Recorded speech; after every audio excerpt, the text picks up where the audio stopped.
నిజంగా తమ్ముడు నాకైతే చాలా అంటే చాలా బాధాకరంగా ఉంది, మాటలు కూడా రావట్లేదు.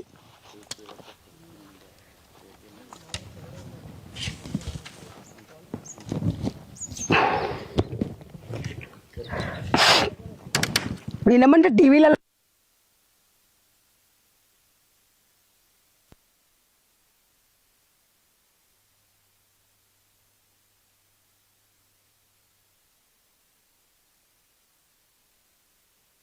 కేంద్ర రాష్ట్ర ప్రభుత్వాలకు చట్టాలలో మార్పులు తేండి, మీకు దండం పెడతాం.